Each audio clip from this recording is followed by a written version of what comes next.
काँग्रेस नेते तुलिओ डिसोजा यांनी राज्याच्या अर्थसंकल्पावर टीका करताना सांगितले की राज्याच्या एकूण खर्चापैकी सुमारे 70 ते 80% रक्कम पगार, पेन्शन आणि इतर बंधनकारक देयकांवर खर्च होतो। तसंच रिझर्व्ह बँक ऑफ इंडिया व इतर वित्तीय संस्थांकडून घेतलेल्या कर्जावरील व्याज भरण्यात मोठा हिस्सा जात असल्याने प्रत्यक्ष विकास कामांसाठी केवळ 20 ते 25% निधी उपलब्ध राहतो, असं त्यांनी नमूद केलं। गव्हर्नमेंटान खंयच सांगले ना की हो रेव्हेन्यू ही एनावळ जी बजेटाक जाय पडटा पैसे मोडटले जाल्यार ही खंयच्यान येतली। एके सायडीन आमकां पैसे जाय फक्त जवळ जवळ 70 ते 80% जो करंट एनावळ जे आसा is going only to pay the salaries and the pensions and the statutory payments including the interest on the loan that we have borrowed. तशें जाल्यार 20% उरले आमच्या गोंयकारांच्या डेव्हलपमेंटा खातीर, उदरगती खातीर आणि विकासा खातीर। आणि जे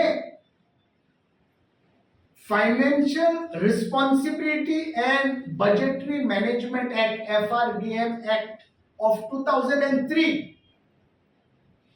which mandates the government some amount of fiscal discipline and projections where आमचे पैसे मोडपाचे आसा ते कॅपिटल एक्सपेंडिचर म्हणजे गोंयकारांक व लोकां खातीर सवलती तयार करपाच्यो फॅसिलिटीज आणि कर्टेल द रेव्हेन्यू एक्सपेंडिचर।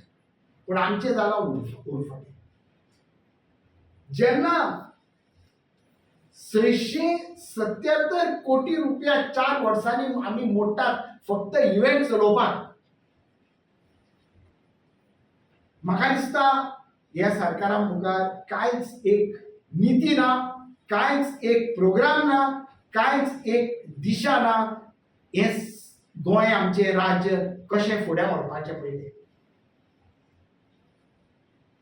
गोंयकार आयज खूब टॅक्स भरता, सेंट्रल टॅक्सीस, स्टेट टॅक्सीस। अशें म्हणू नाका की सेंट्रल टॅक्सीस भरले की स्टेट गव्हर्नमेंटाक कांय लागना, because we have got a fair share of the central tax devolution to the state.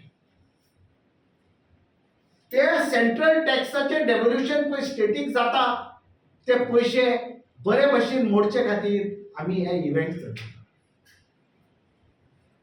आणि सांगला त्या प्रमाणे 70 ते 80 कोटी 80% बजेट वता आमचे सॅलरी आणि आमचे पेन्शना आणि आमचे दुसरे स्टॅट्युटरी पेमेंट्स करचे।